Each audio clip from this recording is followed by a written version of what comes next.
E aí, meu nome é Surari, esse é o Palavras que Falam e vamos falar de literatura. Se você não conhece o canal, convido você a conhecer porque a gente fala sobre literatura clássica, teoria literária e também sobre produção de literatura.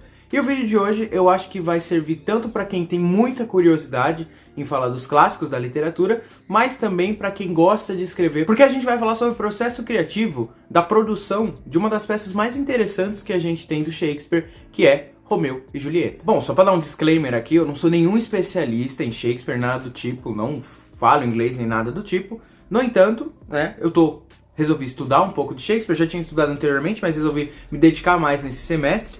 O que eu tô lendo é a Box, da Nova Fronteira, sobre o Shakespeare, tem algumas peças, e tudo que eu vou falar aqui vai ser tirado, tá, da introdução que a Bárbara Heliodora produziu para este livro aqui. No caso, a Bárbara Heliodora é uma das melhores tradutoras que a gente tem de Shakespeare, premiadíssima, e a edição também é muito legal, tá? Romeu e Julieta é uma peça que foi escrita mais ou menos entre 1595 e 1597, que conta a história, né, de dois jovens que se apaixonam, mas que vivem numa família rival, né? Os Capuletos e os Montecchios. Sendo a Julieta pertencente à família dos Capuletos e o Romeu pertencente à família dos Montecchios. O ódio que essas famílias nutrem não é muito bem explorado. E esse ódio que essas duas famílias nutrem parece que está culminando, inclusive, para um tipo de guerra civil, de fato. Pessoas morrem nesse confronto, que é o que acontece. Os dois jovens se apaixonam, eles tentam fazer meios possíveis para continuar junto, para casarem e poderem viver a vida,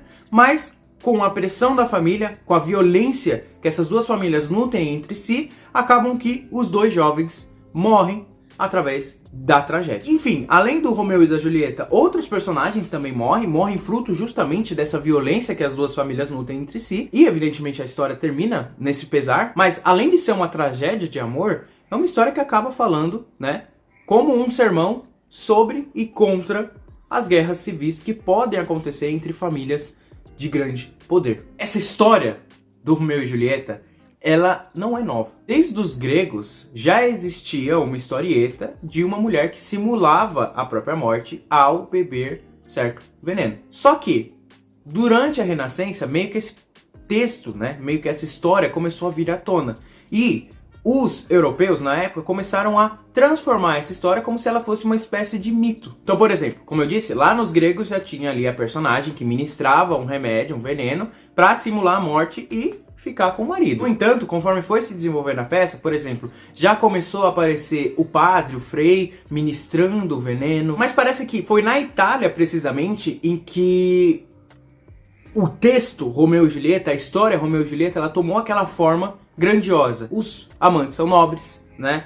Há a briga ali dos Montecchios e dos Capuletos. A história acontece em Verona. Claro que tem algumas diferenças ali básicas, mas a versão que precisamente traz nossa atenção é a versão do Brooke, tá? Que é descrito muitas vezes como um poeta medíocre. Eu nunca li nada sobre ele. Em comparação ao Shakespeare, evidentemente ele não vai ser o melhor poeta de todos, tá? E o que acontece? Ele pegou essa história do Romeu e Julieta e escreveu em inglês tudo bonitinho, até porque essas questões de copyright, ela é moderna. O Brooke, ele escreveu esse poema, e neste poema, o que ele queria fazer, na verdade, era contar uma história em que ele necessariamente precisava advertir os jovens sobre seguir as suas paixões. No sentido de que, se o jovem segue muito as suas paixões, segue muito os seus próprios vícios, a luxúria, né? Essa questão realmente moralista, ele vai acabar tendo um final trágico. Então, quando Brooke escreve o poema, o mesmo poema que o Shakespeare,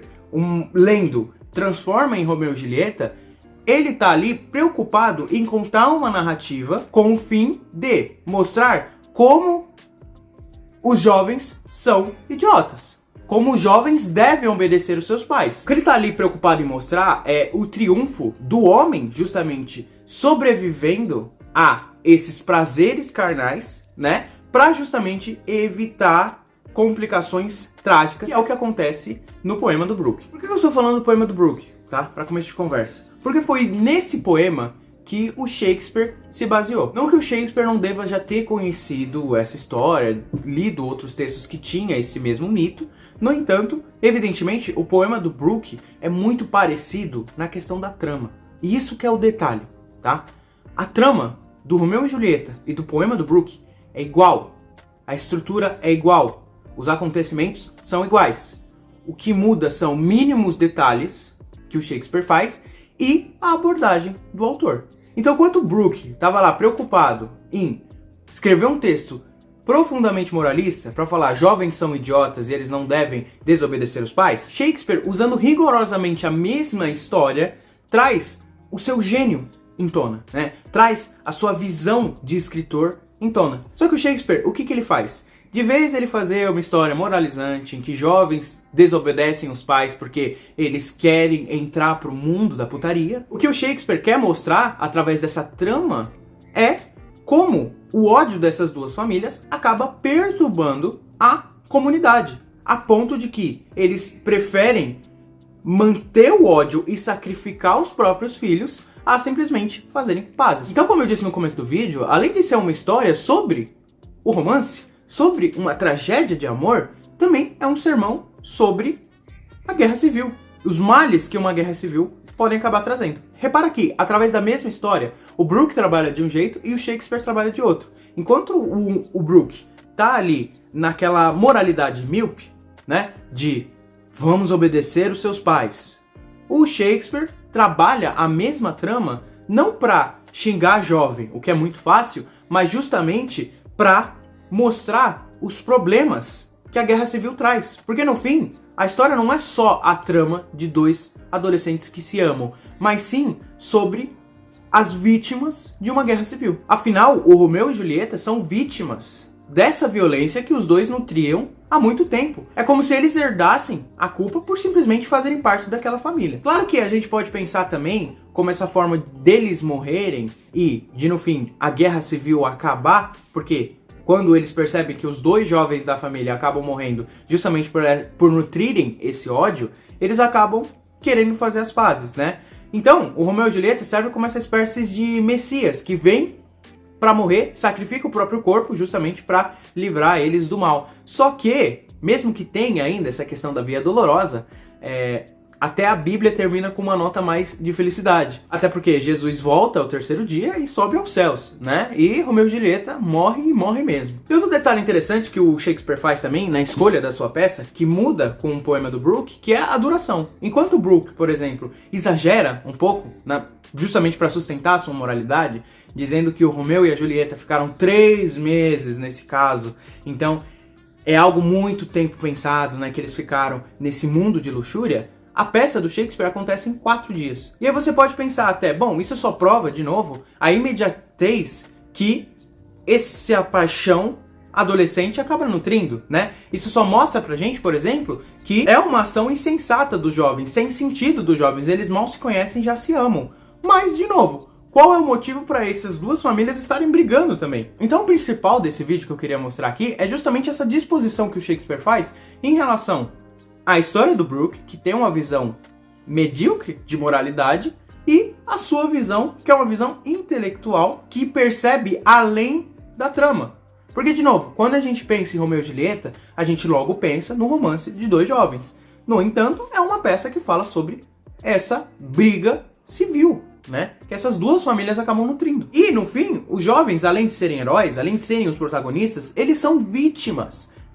E o vilão dessa história toda não é a paixão deles, e sim a família. Agora, falando sobre a parte estética do Romeu e Julieta, uma coisa que me traz muita atenção, isso no geral no Shakespeare, mas eu acho que no Romeu e Julieta fica muito evidente, em Macbeth, em Hamlet também fica, mas em Romeu e Julieta isso fica muito forte, é o jogo de luz que a gente encontra, né? Porque Julieta, ela é luz, o amor dos dois é luz, é alegria. Né? Eles são a luz que contrasta contra a escuridão, que não é alegria, que não é felicidade. Os olhos da Julieta são estrelas que vão ensinar as outras estrelas a como brilhar. Olha a imagem poética e bonita, de impacto. É algo metafísico, imaterial. E não só isso, apesar desse contraste desses personagens serem velas, tochas, luzes contra a escuridão, é justamente na noite, na escuridão, em que acontecem os momentos felizes. É na escuridão em que o Romeu conhece a Julieta. É na escuridão que eles juram um amor um pro outro. E eu digo mais, se você parar pra pensar, o sol, os momentos de dia, são os momentos em que as desgraças acontecem. é o momento em que as brigas ocorrem, é o momento em que se revela que os jovens morreram, é o momento em que há o juízo de valor para eles perceberem que o ódio que eles nutriam ali naquela família acabou trazendo o fim desses jovens. Quer dizer, olha o jogo criativo que o Shakespeare faz. A luz do dia, ela é tão forte que ela apaga o brilho dos outros, né? Então a luz do dia, ela é a luz do ódio, né? A luz da razão, da verdade, da tristeza, dessa amargura nutrida como fruto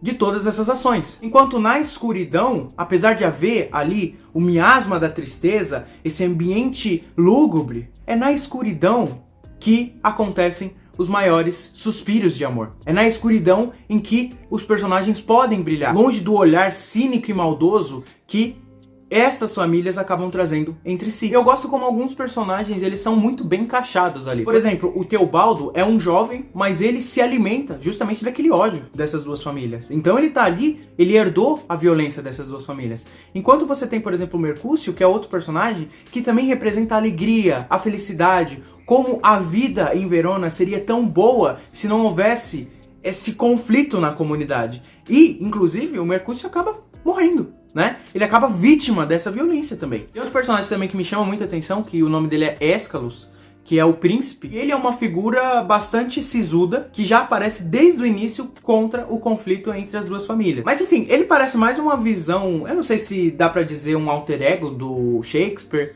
não sei se é algo assim desse nível, mas ele traz ali o juízo de valor, né? Ele traz ali a moral. Até porque Romeu e Julieta é de uma época do Shakespeare em que ele não deixava nada sem estar dito. Enquanto o Shakespeare foi amadurecendo, ele foi deixando muita coisa na entrelinha, né? Justamente pra gente interpretar, ele foi amadurecendo como escritor e tudo mais. No entanto, na época do Romeu e Julieta, que foi uma das primeiras peças que ele escreveu, evidentemente, ele ainda tinha que trazer o lado moralizante, obviamente que não o lado moralizante do Brooke, que pensava no problema como algo pequeno, e sim numa visão já global de toda a situação, entendendo que eles morreram, os dois jovens, justamente por culpa dessa violência. Mesmo assim, ele tem que trazer aquela moral para essas famílias, né? Para explicar para esse povo que, tipo, nutrir esse ódio, essa guerra civil, não dá em nada. Ninguém é obrigado a gostar de ninguém. No entanto, você nutrir uma guerra a ponto de deixar as pessoas se matarem é muito pesado. E assim, a verdade é uma só. As pessoas que leram outras peças do Shakespeare, como Macbeth,